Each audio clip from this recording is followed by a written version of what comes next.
pa dati. Yun bang parang wala lang tayo.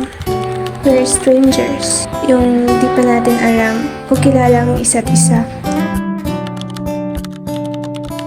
Sa likod pala ng isang kuligay na kagaya mo, ay yun pala yung lalaking magugustuhan ko. Di ko nga rin inaasahan na magugustuhan mo rin pala ako. Ang alam ko lang kasi ako lang yung may gusto sa'yo at ikaw wala kang gusto sa akin. Pero dahil sa pagbibiro ng tadhana, ayun, nagka-same feelings tayo. Hanggang sa, yun nga, dumating na tayo sa point na napapansinan natin ang isa't isa. Yun ba kung bigla mo naisipan na bigyan ako ng dayas para makabili ng uniform? Iwan ko nga rin eh. Sa dami-daming tao sa room, sa'yo ko pa talaga nabigay mga dayas ko. Eh, hindi pa naman tayo close nun eh. Ewan ko ba kung bakit. Hanggang sa umabot na nga tayo sa pagpapalitan ng mensahe sa messenger. Kaya nga eh, hindi ko rin inasahan na aabot tayo sa point na magpapalitan na tayo ng mensahe sa messenger. Nung una kasi, takot akong mag-chat sa'yo, baka hindi mo ko pansinin eh. Pero dahil nga siguro pinaglapit na tayo ng tadhana, ayun, nagulat na lang ako, bigla ka na lang nag-reply sa mga chat ko.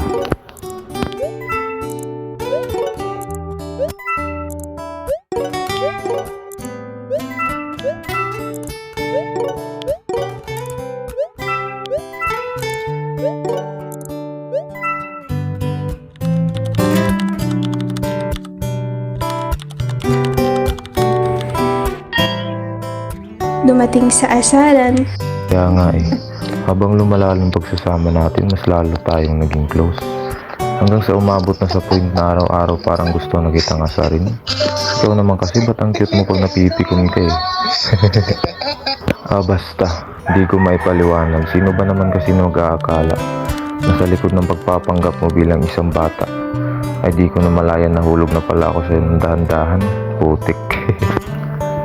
At eto na nga, dumating na sa point na umamin na ako sa'yo.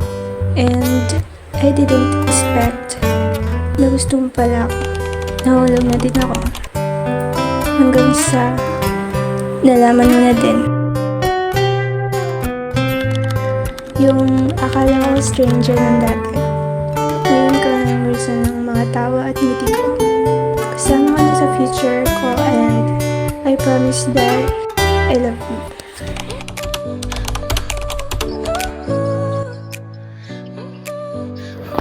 And now, here we are. Ako rin naman eh. Yung inakala ko dati na isa ka lang maliit at cute na bata sa willet. Pero nung umabot sa point na nakilala ko na talaga yung totoong ikaw, ewan ko ba, bigla na lang nabago yung pagtingin ko sa'yo.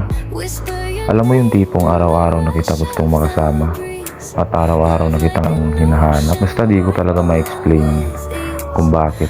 Pero isa lang masasabi ko sa'yo, araw-araw kitang mamahalin at aalagaan. Tandaan mo yan, baby Mush, I love you.